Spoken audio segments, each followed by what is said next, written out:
Good night. So this will be another chapter in the Ziggurat of Ur saga, the 11th chapter. This saga, the topic of the saga is my origin story. Even though I should remind you that I've spoken about my origin story many times in the past, but this is kind of like a monography. So the last chapter, number 10, and also this one, number 11, the last chapter was quite long, an hour and a half, and this one, they are concerned with my relation to the planet Venus. And this is a relation of discovery, not because I do not consider myself a Venusian at all. I was born in Earth on the year 1984. I never set foot on the planet Venus, and I never passed any gate, and I never been in any starship, and I consider myself a representative of another civilization that it was definitely not originated on Venus or in any other place that you know of, that are called the cherubs, Kruvim. And I also mentioned that I am a reincarnation, or Gilgul, they say in Hebrew. I'm not sure that reincarnation is a translation for Gilgul. What's the term for Gilgul? The English term. I'm not sure, but let's say it's reincarnation. And I do not, and from time to time I have also like visions or divination prophecies regarding things that happened to me in previous Gilgulim, previous reincarnations, but they were also mostly on Earth. So and this is because Kruvim were, they lived in Earth during the history of humans since very long ago, and they were part of human civilizations, and definitely they were part of human civilization, and they took part in human cultures, even though mostly as singles or very, very small groups. No, they were never like a political entity or anything even close to it. But certainly, Kruvs were, they were, many people actually wrote the Old Testament, but some of them were certainly cherubs. And so maybe it's important to say that, it's not that kind of like, that is, they are like kind of like, a superior civilization that babysits humans. It's true to some extent, but the ones that are here are part of human civilizations. If they wrote like the Book of Ruth, if like a cherub wrote the Book of Ruth, the scroll of Ruth, the Book of Ruth, it's because he believed like in one hand, he believed that this is a truthful representation of reality and that it's important. It's not like it's not happy to be cynical. Or if he wrote like a part of the Ramayana, he believed in what in the importance of the subject matter of the Ramayana. And if he wrote like a part of like let's just say, they were integral part of human cultures, but they were not Venusians. Should be said, and I said it again and again because this is one of the major lies that people said about me all my life, that I am some kind of Venusians, and I'm not. And this could easily be proven using simple microscopic experimentation that I've done myself during the last 7 months. And I would have done it long ago, but I have no background in the life sciences. All my life, I've studied, my horizons are pretty wide, both in the, natural sciences and mathematics, computer science, social sciences, humanities, history, philosophy, art, but not life sciences. Just things that I never did. So it was completely non-intuitive to me. But once I passed this hurdle during the last 7 months, I've reached a great. I think that I've made huge progress in many fields. And also, I understood that it's extremely easy to prove by simple experimentations that I am not Homo sapiens and also not a Venusian. So when I say my relationship, that these two posts are they deal with the relationship of me with the planet Venus, it means that, I mean, the more like discovery, a process of discovery, of understanding of the Venusian exploitation, and also of Venusian history and Venusian culture. Now, it should be said that in the very far past, distant past, there was a time that there was life, not just life, but intelligent civilizations that existed on Venus, Mars, and Earth simultaneously. But this belongs to a very ancient past of the solar system, and it's just and I have some kind of visions and divinations regarding this area, and actually, I actually was occupied with this subject when I traveled. It was about 2 years ago when in kind of like a journey. It was actually three journeys. Trips to Machtesh Ramon. In one of the three, I walked I've crossed the Machtesh during the night. In the nighttime, it was very interesting and very spiritual experience, and so I've had all sorts of visions regarding this very ancient past, and I've even thought that to write about it, because it's kind of maybe this kind of material is better to be written than spoken, because it's more poetic and it's not directly related to anything at all that you even remotely that should be of any interest to you, besides it's poetic, perhaps poetic value, even though it's based on real events, things that actually happened, but it's very, very long time ago. But the cherubs are ancient, and the Neros are even more ancient. The Neros are the robots that are that you see under the microscope, the ring robots that that are common in my body, and these are, and presumably they are also the content of the drug that you call the tea, but not exactly of the same kind. I say presumably because I've never even eaten a spoon of this tea, and I certainly haven't watched it under the microscope. My hypothesis is that what you call tea is actually Neros that are a little bit different, and I call it the red Neros, and they are, of course, they are created typically in the body of Venusian females.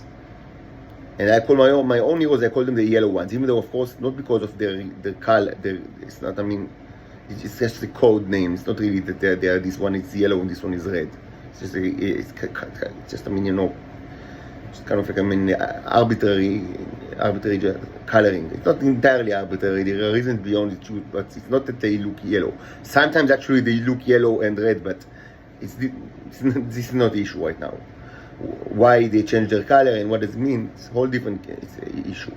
So my hypothesis is that what you call the drug that you like is actually, it consists of robots that are similar to the Neros, but are somewhat different and in a way inferior.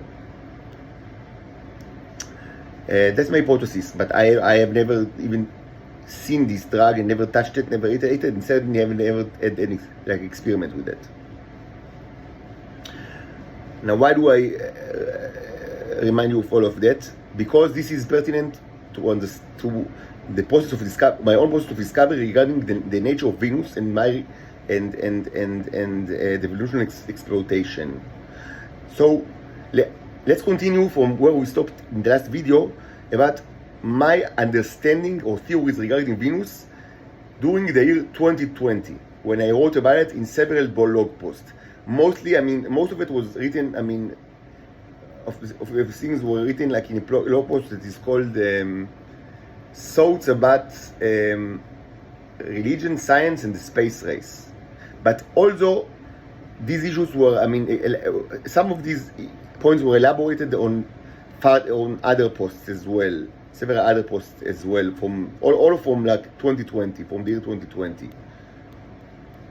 So I will now continue to speak about what I knew or what I theorized during this time, in continuation to the previous chapter number 10 in the Ziggurat of Ur, and then I will jump in time, 3 years later, to the current situation, or the situation in the last couple of months, and I'll explain what my new knowledge, what new evidence I actually now possess.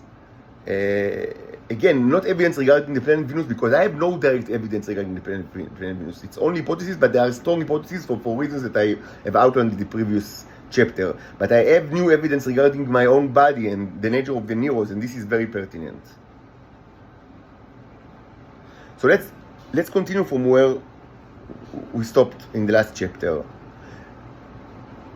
So as I said, the theory regarding that, I understood that there are foreigners on Earth, that most of them are females, and that they are used as companions for the homosexuals and pedophiles of the intelligence services. And I called these guys the Titans, and I didn't know for sure, what is their planet of origin, and I actually, as I said, until now, I don't know the answer to this question in 100%. Even though I've had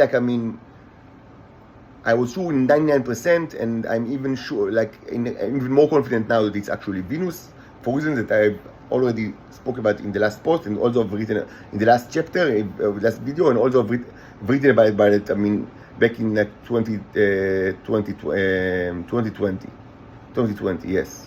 3 years ago, more than 3 years ago, 3.5 years ago.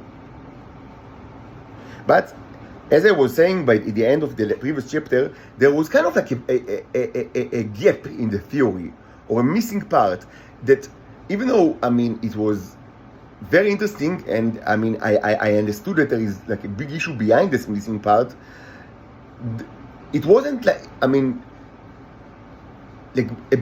hole in the theory that is big enough for me to actually discredit the Venusian theory as in the origin of the Titans, and to search for an alternative. And even as the year passed, and I continued my journey, and up to this, I thought about the problem, or the missing part. But I never thought about it like something that could discredit the Venusian theory. It's just that the more explanation is needed, and I lack information. But it's not like a plot hole that can they destroy the whole theory. And the problem is that I couldn't understand the relation between two parallel, I would say, projects. One is the relationship between Earth and Venus in the 20th century, and I understood that the Israelis are centered for these kind of relations, and probably certainly because there is a gate certainly because there is at least one gate in Israel. And I understood that it's going on for some time, and that also my own family is part of this. So I understood this. It started before the 1960s. I was certain about it. And actually later I understood that it's intertwined with the story of Zionism. That thing I didn't understand at the time, but later, and I after more investigation, understood that it started with Zionism actually by the end of the 19th century.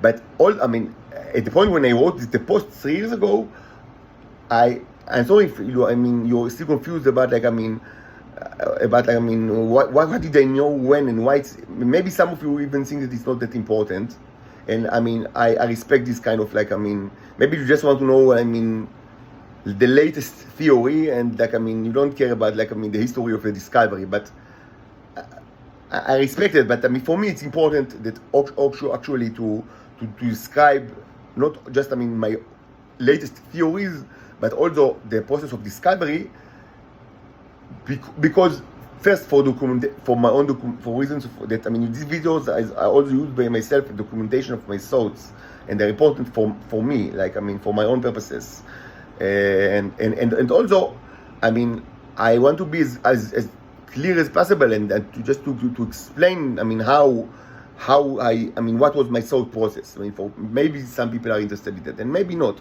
I respect it. Just, I mean, just so you know, I mean, so yes, it's kind of confusing, but I try to draw like not only my theories, but also the process of discovery. So at the time when I wrote a post 3 years ago, I already understood that, I mean, the Venusian exploitation started well before the 1960s, even like in its current form that is done. I mean, but it was main that Israel, the state of Israel, is a main actor. And I understood that the USSR must have known. I mean, maybe there are all sorts of like kind of things that the USSR could have, like maybe they are. I mean, there are many options. I mean, that I mean, how the USSR could have, like, I mean, be part of this exploitation. Much later, I understood that they took great part in this exploitation. Not only them, but both them and the Americans, and that they were punished severely for this during the 1980s. But this is a story for another time, and you cannot speak about everything. I mean, as I said. And this is, I mean, it's related to the bicycle saga and it just, I mean, there are so many things to speak about. But yes, later I understood that, yes, the USSR and the Americans, both of them were actually part of this exploitation, and they were punished tremendously so during the 80s. In a series of events that took place after the end of the Bicycle 201 saga. I mean, as I described it in this channel, just I mean, not long ago. But never mind what were actually what was actually, I mean, the part of the USSR in this exploitation for our context. I understood that it's impossible that they don't know anything about it, because there are so many spies, like, I mean, in Israel, and I mean, it was always like that. So I mean, and so I told myself, okay, I mean, the basic stuff that they can know about that it's either superior technologically and, like, I mean, or inferior technologically. Not only when I say technology, I do not mean only like, I mean, you know, science, like, I mean, natural sciences, but also I mean, under technology, I mean, I also include the complexity of the politea, of like, I mean, the sovereign entities, like, I mean, of like diplomacy and international relationship and way of governance, and this also includes philosophy, and specifically political philosophy. So understand it let's put all that under the term technology, so they can either be superior or inferior, and if they are superior, they're probably much superior, and they are inferior, they're probably much inferior from statistical reasons, because they were not, unless they were developed together, but they were certainly they have not, because the two planets, because otherwise how could this been like hidden from the public? I mean, it was, I mean, if there was like a constant relation between the planets, I mean, that was, I mean, in large scale, so I mean, this couldn't have been, like, I mean, hidden. So there was like parallel, I mean, histories. So in that case, I mean, statistically speaking, one of the planets should be much superior to the other technologically, unless both of them are like in a very primitive Paleolithic state. But it's not the case, because Earth is not in this position. We also know that Earth is the superior the superior side, because they take slaves from Venus, not the other way around.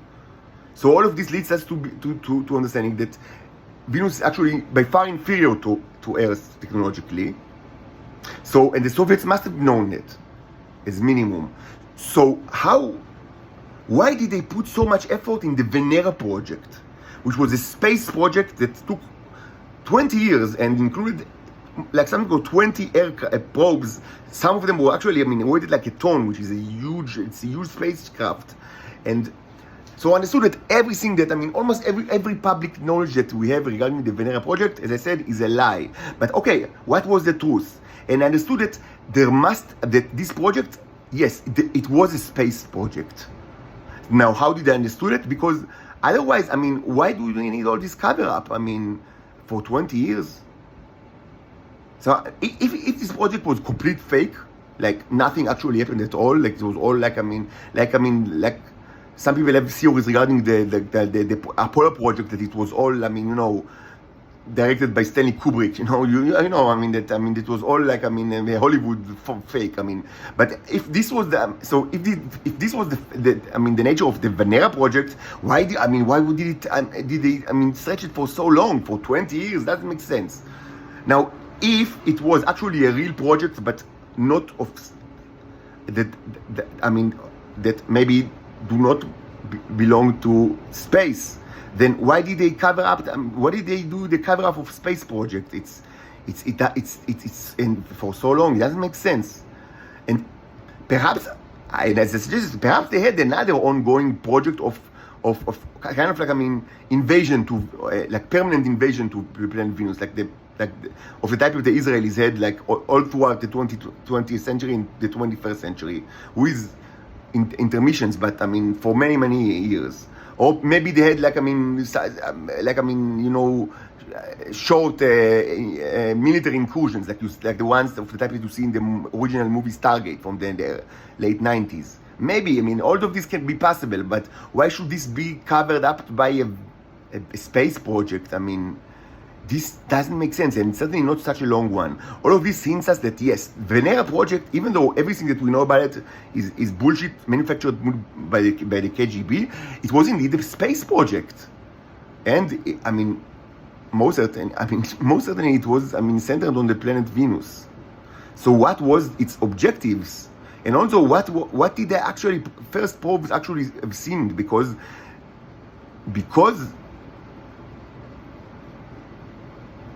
there,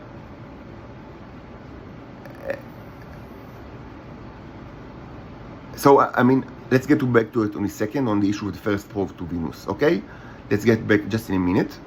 But I mean, there is also issue of what happens in the beginning of the project, because in the beginning is very important, because it's obvious that in the beginning the conspiracy was not yet formed, that it was formed, I mean, by both the Americans and the Russians, but not just from the start. But let's just get back to it. I should just say that I mean, all of this implies that, I mean, they had some kind of interest in the planet. So, and I didn't understand why. I mean, if they're so interested in Venus, they can just go there. I mean, maybe that's what they do. And I mean, so why do? And if it's and presumably it's Paleolithic. It's much, I mean, inferior to Earth from technological point of view. So why do they need like space exploration if they can just go there? I mean, and this, so this is kind of like a conundrum, or like a missing part of the theory. So I actually understand all of this already back like 3.5 years ago when I wrote these posts. And I actually, in these posts, I actually proposed some kind of a solution in very broad terms. Like, I mean, I didn't elaborate on it, but I was, yes, in these posts that of course they still exist. And if anyone don't know how to get it, I mean, I can place it on YouTube. I mean, here, like, I mean, even though I reposted it in Facebook, and I can repost everything just here, like, I mean, it's a series of like images in YouTube if you want to. It's in Hebrew. I mean, what can I say? What can I do? If you want it, I repost it right now. It's not an issue. I mean, I have all the texts with me. Besides, just one, the last one, actually, I don't have it. It's in a computer that I don't have, and actually, it's a very nice one. It's regarding the first contact, but it's actually very interesting. But maybe I will repost it in speech, in English, because I think it's very interesting. So actually, I proposed a solution. In a broad term, I proposed a solution, but this was kind of like in very, very broad terms because I didn't have enough information. So what was the solution that I proposed, like back in the 3.5 years ago in the blog post? To this conundrum. So like, how is it possible that, the planet is, of course, it's inferior to Earth from technological perspective. most probably Paleolithic, but they still and they can explore it, easily by just using land forces or by using spies, the web of spies in Israel. And they had the KGB had tremendous amount of spies in Israel. It was always like that. And up to to the Knesset, even in the parliament, in all stratas of society, in the IDF, in the military industries, and even in the Knesset, in the Israeli parliament. So the KGB didn't, Israel was what can you say? That's the way it was. Some say it's still like that, but it's not it's not the subject, it's not the topic of this video. If it's actually true, but it was certainly true during the 50s and the 60s, and it was known to be true. It was known that there are so many spies, even up to into the Knesset of the KGB. So they didn't know. They probably had all the information. They can probably, if they wanted, they can just, go there and do whatever they want. Take any measurement that they want. So why do they need space exploration? So I propose some kind of a solution to this problem in the posts, in several posts of the blog from 2020, but I should say now that you need to remember that back during this time, there were two things that I didn't know that are incredibly pertinent for this question. First, I didn't know about the tea at all, about the drug. I thought that they captured these females because they wanted female slaves to be as companions to them, in Israel, for the Shabak and the Mossad. I didn't know about the drug at the time at all. Nothing, and you can find no reference to it, even in a very poetic or metaphoric way in any of these posts, because I had no idea about it back in the day. And another thing that it should be remembered that I have no idea about it was a related issue that I didn't know about the Nero civilization. I already suspected, theorized that my body contains nanobots. I have written about it, even in one of those posts. It was already a theory that I actually, so yes, I understood that I'm not Homo sapiens, and probably my body contains a large amount of nanobots. But I had no idea at all that these robots are kind of a civilization of their own, and you can communicate with them, and that they can live outside my body, and they can do all sort of stuff outside my body. This was, all of this was discovered only in the last 7 months, is part of my research, project, under house arrest. I had no idea that, at all, of how sophisticated are these robots, and that they're actually part of a civilization. So I didn't know about those two things. So, but even without these two very important points, still, at 3.5 years ago in this post, I outlined some kind of perhaps a solution to this gap, or I would say frame of solution, if not the whole picture. So what's the solution to this conundrum? So the solution is that it is, I kind of lied. I didn't say, I'm not lied, but what I've said is not true. It's not completely true. I oversimplified the possible relations between the different planets that were not developed together, because it is actually not true that the only two options is that one. Either one is superior much superior technologically to the other, or it's much inferior. This is actually not true that these are all the options. This is oversimplification.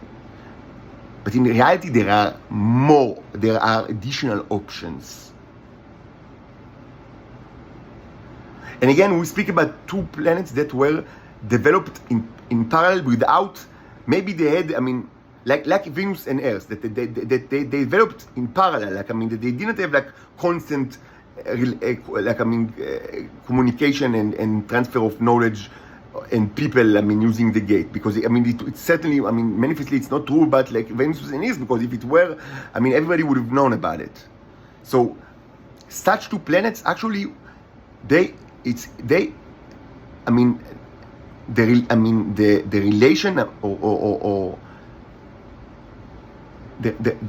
how the relation between, I mean, the level of technology, including, as I say, philosophy and political philosophy and diplomacy and the complexity of the governing systems. It's not true that it's just this. I mean, it's that one must be superior, much superior to the other, because there are additional options.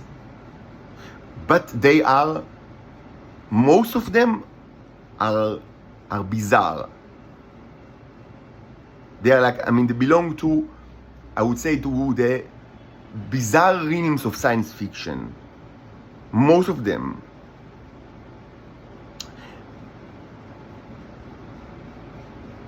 Almost all of the other options rely heavily on the existence of a third civilization. That there is kind of like a third civilization that is superior to both of these two. Like we have planet A, planet B. So there is also another civilization C, that is superior to A and B and is watching them. This is certainly, I mean, and this kind of arrangement actually gives us further more additional options, but most of these options can very easily be ruled out as like the situation between Venus and Earth. One such option is that one of the planets, let's say planet B, is actually a colony, that life was not developed there, like, I mean, in any kind of, like, I mean, it's not only that it wasn't developed like by natural selection, it's that it was not like developed in progressive way, because life could be developed in progressive way even if it's not by like what you understand as evolution, like with natural selection. Even if it was like, I mean, with an explicit, or let's say manifested intelligent designer. I mean, from my point of view, all life is developed by intelligent designer, which is God. From my point of view. But even if you do not accept this point of view and you say, okay, I mean, I who is this God? I do not understand what does it mean, like God, and I want to see like someone, like, I mean, and I want to see the guy, like, I mean, because I don't know, you do not believe in transcendental gods, maybe, I don't know. So even in that case, I mean, still this could be, I mean, maybe there's kind of like an engineering, like you see in like the Prometheus movie of Ridley Scott. Like there's kind of like, I mean, an engineering race. But so you say, so where is this engineering race? So even in that case, development can be done in a progressive way. But there is an option that one of the planets is just is a colony, and that colony perhaps it's kind of like a zoo. So in that case, the people that, I mean, the civilization that is part of the zoo could be inferior to planet A, but I mean, the supervisors can be much superior to planet A. Now, this kind of situation brings us closer to reality, but it still doesn't make sense, because so, I mean, what about, I mean, the relationship between the zookeepers and planet A? Aren't they interested in, like, so I mean, they created like a zoo in planet B, and they keep like presence in there all the time, but they, I mean, at the same time, there is a planet that is almost identical in properties, that just like, just I mean, just there, I mean, just, I mean, a minute away, I mean, or just 1 second away from it, and they just don't care what's happening over there. And they allow transfer of like people from time to time. But I mean, these kind of creatures should have an agenda. So what's their agenda regarding planet A?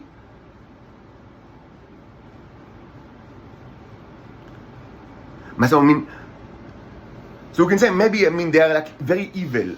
So they conduct like twin study. that's another like kind of like in something that you can find like this bizarre option that you can find in science fiction, like kind of like a twin studies. Twins are in psychology. Twins are very coveted like for twin studies because people like to especially if they were disjointed like in their birth and they grew up in different families. So these kind of twins are the most coveted subject matter in psychology because you can actually check like relay the relation between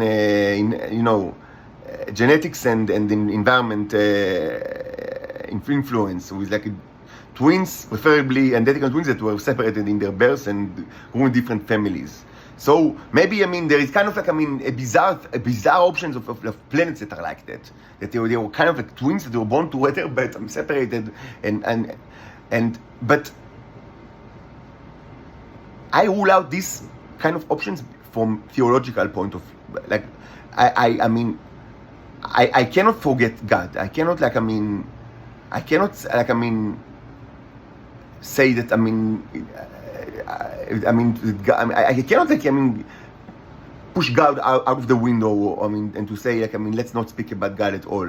Sometimes we must speak about God because God created the heaven and the earth, and I believe in it more than I believe in anything. And for me, it's a fact more than any other fact that there is a creator to this universe, and this creator is God. And like Bereshit bara Elohim et hashamayim v'et haaretz, this is true. This is just plain simply true. And God is good. And why should a good God will be act like will allow such a thing that such a perversion of kind of like a zoo that with kind of like twin this goes entirely against like my convictions, both like as a Jew when I consider myself a Jew, which is most of my life, and during this journey I also converted to Christianity. To Protestant Christianity, and it was a long process, and it didn't take a day. It was really a very long process. But either as a Jew or as a Christian, I cannot, like a Protestant, I cannot from theological perspective, I cannot accept kind of like an evil and cynical kind of like engineer that will create twin studies between two planets, and it just doesn't make sense. But I do believe in free choice and free will, because it's like one of the the forces that created this world. God created free will when He created the world, the universe, and without free will, all of us, all intelligent creatures would have been just like mannequins, history would have been like a puppet show. And although without free will, the concept of time would have been meaningless, because every moment would have contained in potential every other moment in the past and in the future. Many people actually in the planet Earth actually postulate that this is actually correct. With anyway, this is these kind of views are not new at all, and they were you can find it in many cultures, all over the world, from India to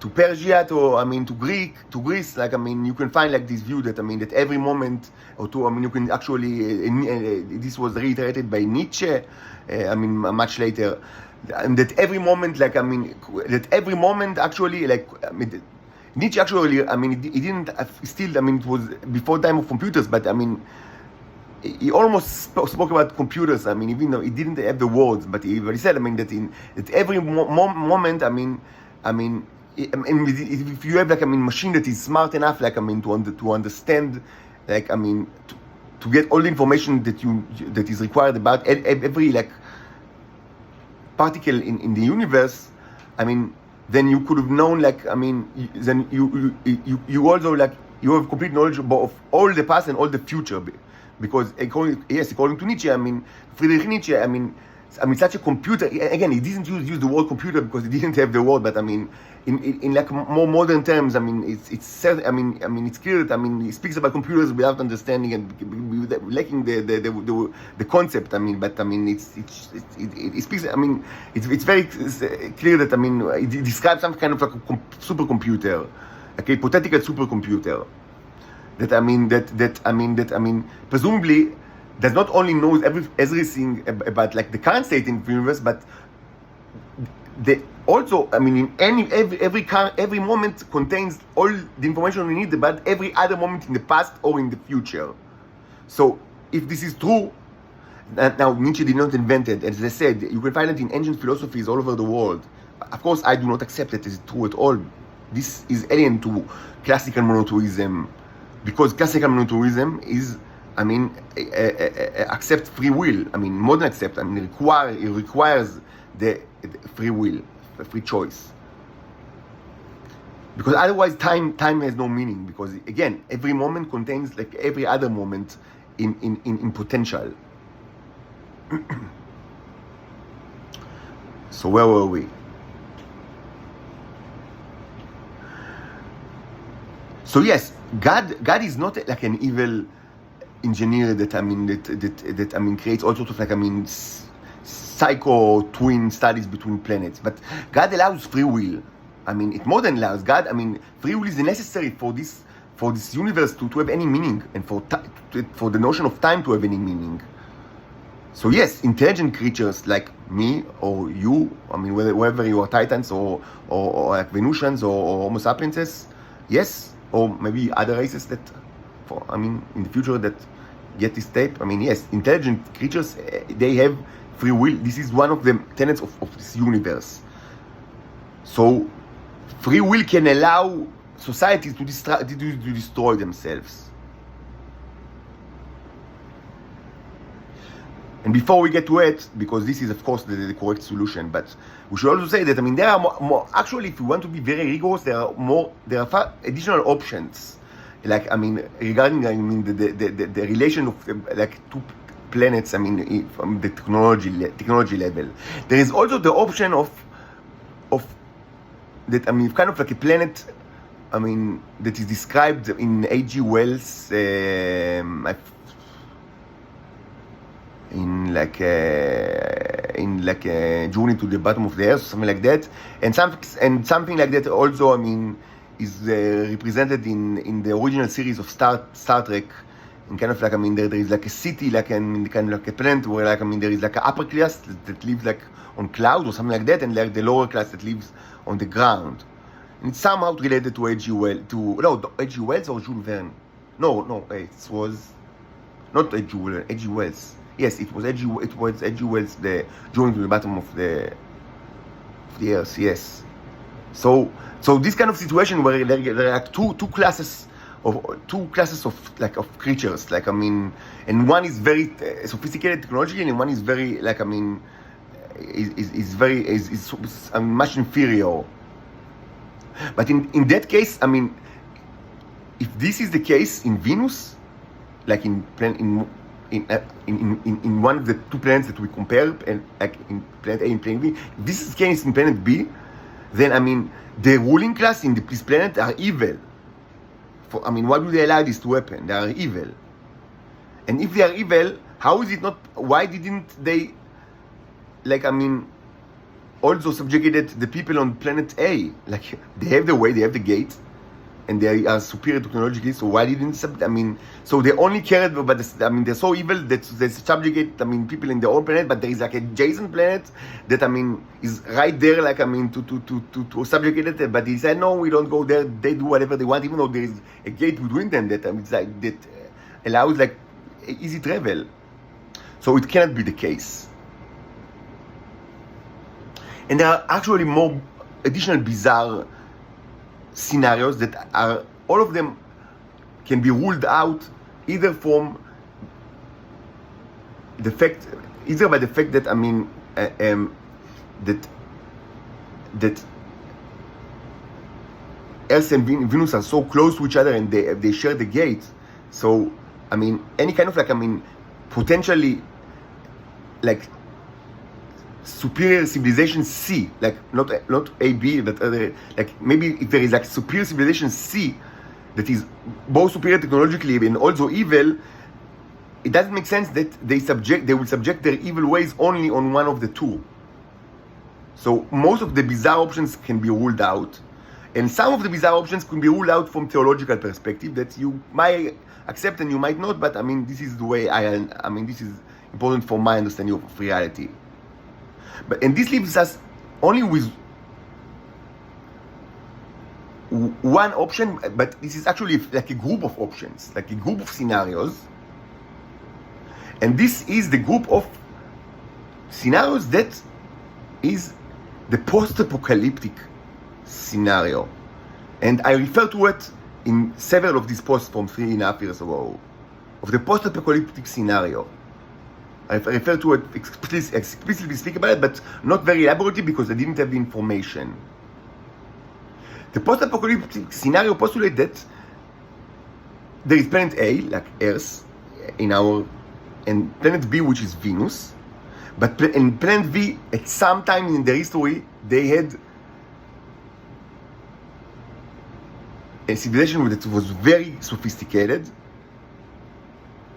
but they went through an apocalypse. It's kind of like, a complete crashing of the civilization. And there are many types of apocalypses, and there are many types of apocalypses.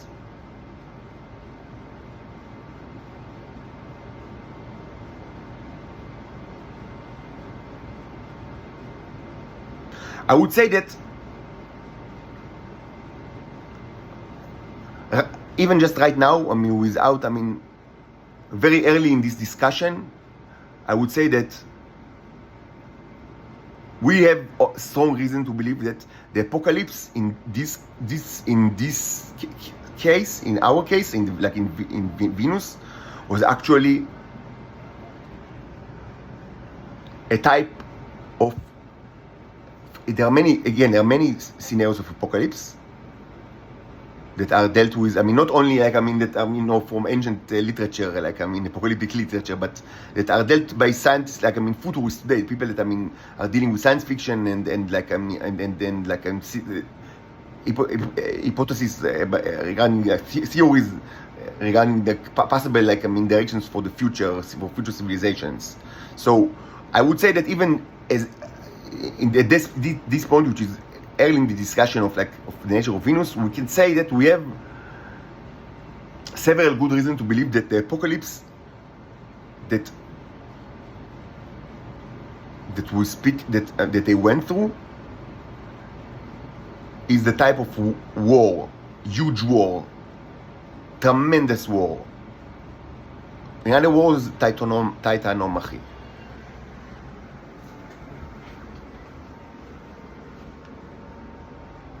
Titanomachy.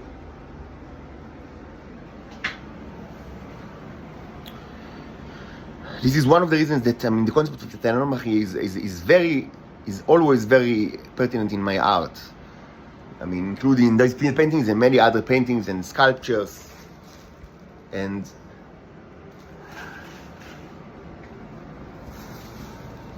many paintings. This is a very important subject in my thought and in my understanding of reality. The concept of titanomachy. Because we have one of the reasons is that we have very strong reason to believe that the apocalypse that they went through was of the type of a war. It's not the only type of apocalypse. And actually, many people, some futurists say that this, among all the scenarios, is the least likely.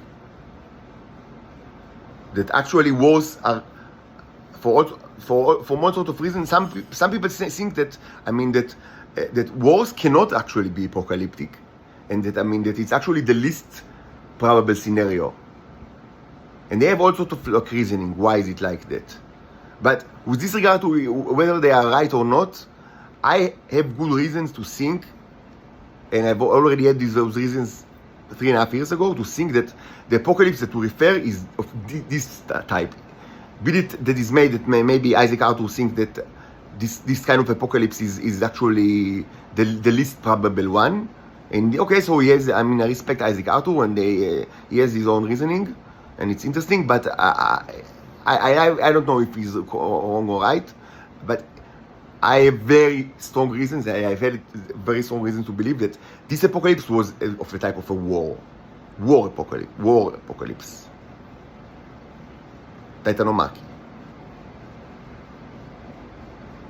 So, whether it was because of war or not, if they went through apocalypse, this can create a situation where they are the remnant of the people the survivors of the apocalypse are both from technology, the technology and their social structures are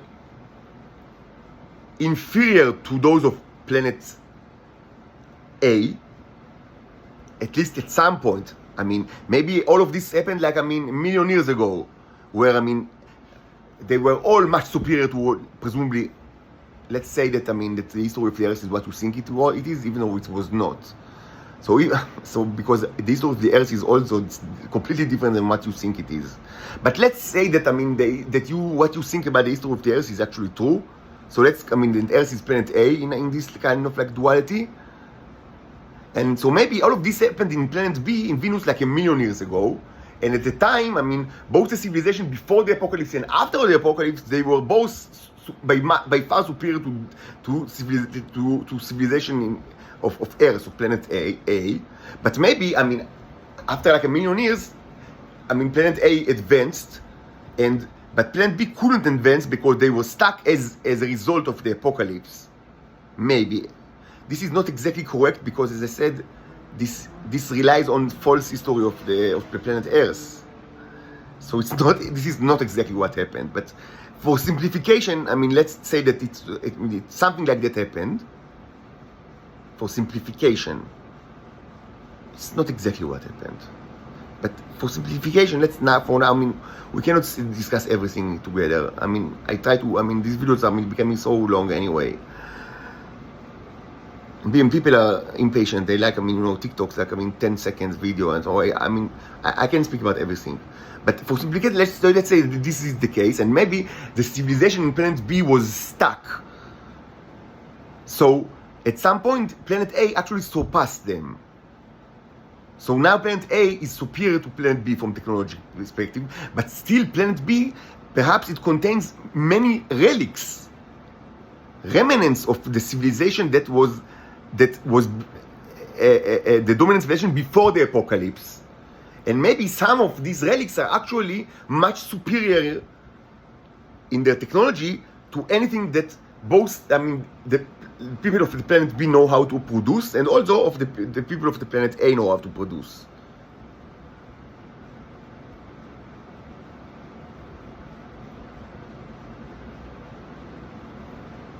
Now, I should say that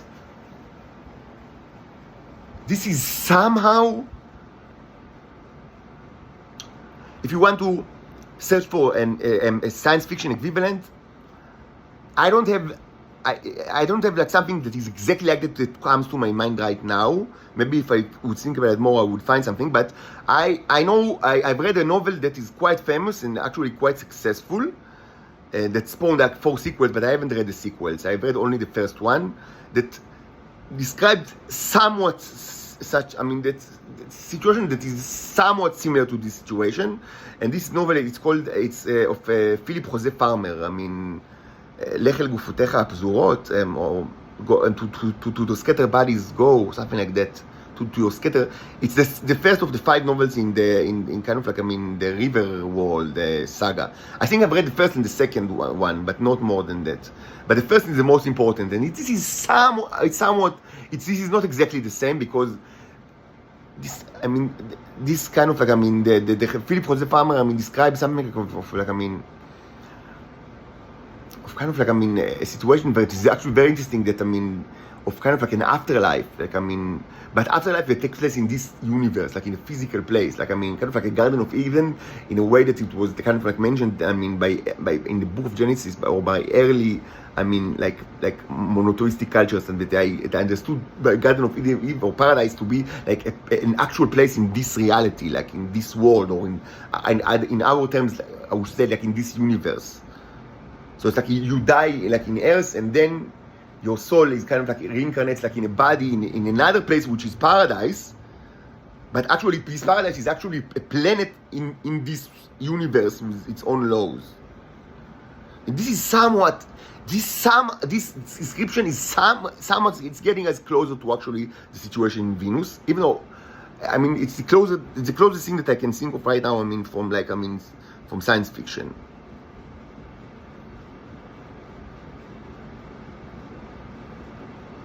Now, I spoke about it. And again, at the time, I knew nothing about the T. And of course, that the drug, the T, supports the theory tremendously. But I didn't know about it back in the day, so that's why I didn't elaborate on it too much. I wrote very little about it, but I wrote about it in several posts, in very, very concise way. Because if I had known about the T back in the day, this is a hugely supporting evidence. Now, if you ask, what about the robots? The Neros.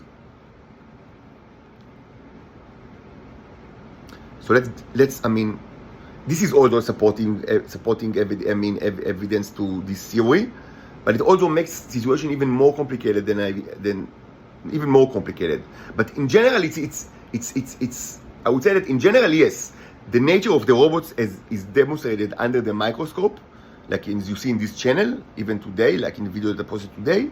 The nature of these creatures, these entities, actually, in a broad sense, strongly supports the theory of the post-apocalyptic scenario, even though it adds a lot of complexities that we should discuss. But yes, it's also, this together with the social, institution of the T that is so common in Israel and also in other places in Earth, both are strongly support the post-apocalyptic scenario. But I didn't know about it back in the day, so I couldn't elaborate. What I did, I had kind of like a preliminary notion that what actually people from Israel and also other places in Earth are searching in Venus is not only women, but other thing that I called the boon, following Joseph Campbell. He was the literary theorist Joseph Campbell that wrote about the hero with 1,000 faces, and I called it the boon in this post. And I remember that in one of the posts I'm asking a rhetorical question: what is this boon? I don't know what is this boon. Like, what is the boon that you need? Again, the boon B-O-O-N. Again, it's kind of like a thing that I borrow from the theory of the hero with 1,000 faces of Joseph Campbell. Let's not get into it. It's if you know about it, fine. If not, you can Google or not, whatever. Anyway, that's how I understood it when I read about it in this post 3 years ago. And I asked that, so what is the boon? Because I understood it. Okay, they want the females, and they also want something else. And my assumption, which is actually not accurate, but my assumption is that they want the females that are part of Paleolithic society because they want companions to their pedophile scumbags, but they also want relics from the previous superior civilization. They want relic hunt. They want to do tomb raiding in Venus, because they want relics. And this is not completely accurate, because it misses a key because it's somehow true, but I can say already that it's not completely accurate because it misses the connection between the boon and the females. And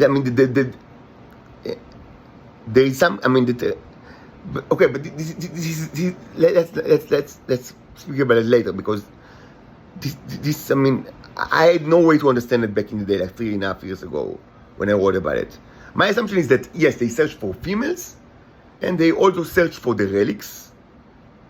And my assumption was that not everyone can actually do this kind of tomb raiding activities. I didn't know why. I thought maybe there is that in the book of Genesis, there is the cherubs that are guarding paradise, with their לאט החרב המתהפכת, that maybe not everyone can actually pass the gate and search for the relics. And I also explicitly hypothesized that maybe, of course, I knew nothing about the Dark Knights and the history of the exploitations and the Titan subjugation. I knew nothing about it back in the day when I wrote these posts 3.5 years ago, or 3 years ago. But I already had kind of the beginning of an idea, and it's not only divination or prophecy. I mean, it relies on all sorts of things that happened to me. I mean, it had rational justification.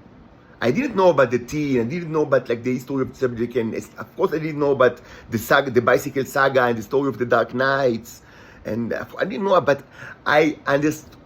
What I thought is that not everybody can actually make this kind of hunting trips or tomb raiding trips, and the only thing that I could have thought about was the scene from Genesis with the cherubs and the Laat HaChereva Mitepechet. I don't know how they translate it in King James or the new translation.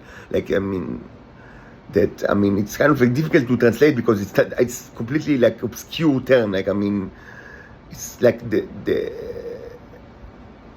cherubs protected the Garden of Eden with Laat means very hot, the scalding heat of the rotating blade, or the double-sided blade, or the rotating blade, or the rotating sword. It's in the original text. It's very ambiguous, and so maybe I will later. After I finish this video, I'll check. How King James translates it, and also maybe how the new translations, the standard translations are. They translate this. And this is completely, completely, mythological and non-scientific, and out of this world completely. Because I back in the day, I had no I had no knowledge. So when you don't have any knowledge at all, you need to refer to to all sorts of poetic ideas and and religious background. But I already understood that at least some people think that I should be one of the tomb raiders, and they expect me to be. I called it the cult of Aphrodite. I named I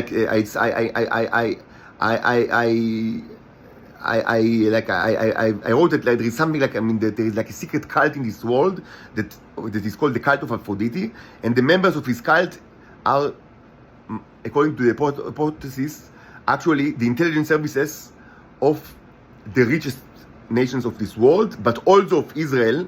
And this is kind of a curiosity because Israel is kind of the black sheep of the family. But of course, I understood that. They must have the gate in their possession, because otherwise, how can the Israelis be part of this kind of exclusive family of nations? Exclusive, not because of their morality. They are all scumbags and scum of the earth, and of course, first and foremost, the United States. Even though I of course, I didn't back in this time. I didn't have thought about I didn't hate the United States as I hate it now. This kind of hatred only developed after so many discoveries during the last 3 years. But my position towards the United States at the time was kind of neutral. But I understood that there is kind of there is kind of a cult that I call the cult of Aphrodite, and the members of the cult are the people of the intelligence services of the rich, of the strong nations, and also of Israel. And I wrote in a poetic way that but in very explicit, but yes, yet in explicit way that I understand that these people of the cult, they want me to be one of their tomb raiders, and that and this is all done without my understand, in secret way, without me understanding anything of it, and no one is actually speaking to me about it, and I don't understand why I'm in the darkness, why people just don't speak to me about it, if they want anything from me. I've written it explicitly in this blog 3.5 years ago.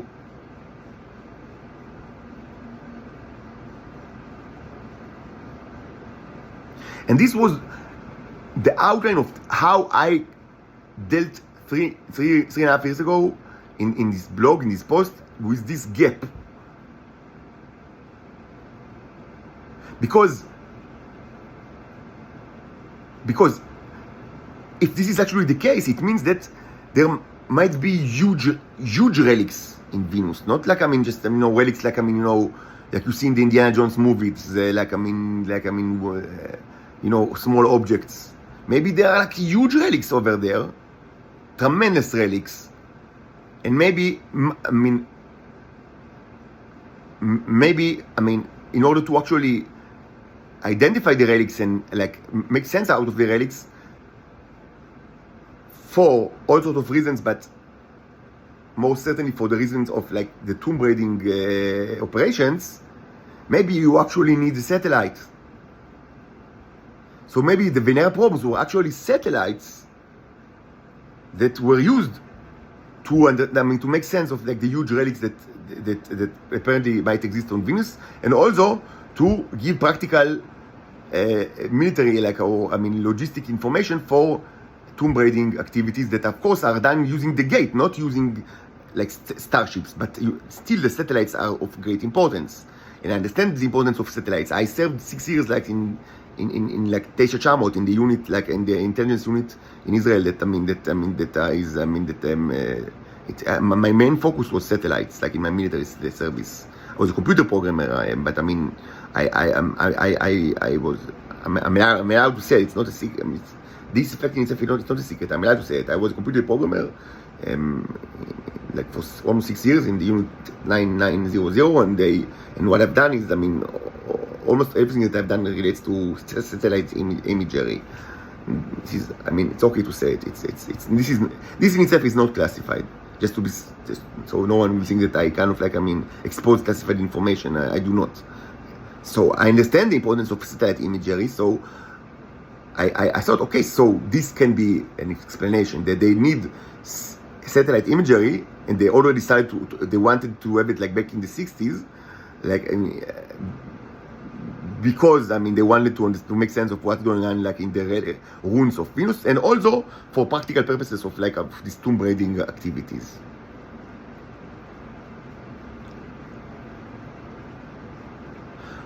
All of this was the theory from 3.5 years ago, or the outline of the theory of how can you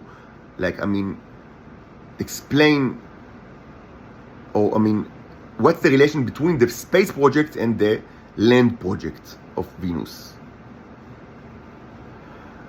But during the last 3 years, or 3.5 years, I've discovered all sorts of other things that are related both to the history of exploitation and also scientific evidence, very important scientific evidence regarding the nature of what I call the neo-civilization.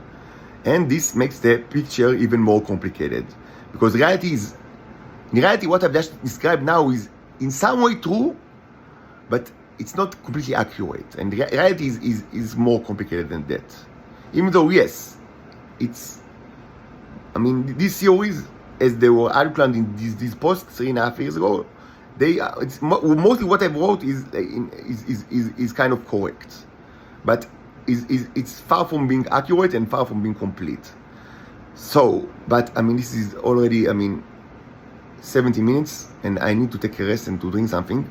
So we will hold another video, hopefully tonight if I'll have like the mental energy. If not, then tomorrow or another day, when I should continue to discuss this subject, like the journey of the relationship between me and Venus from the discovery perspective, but now with the addition of the things that I've learned during the last 3 years.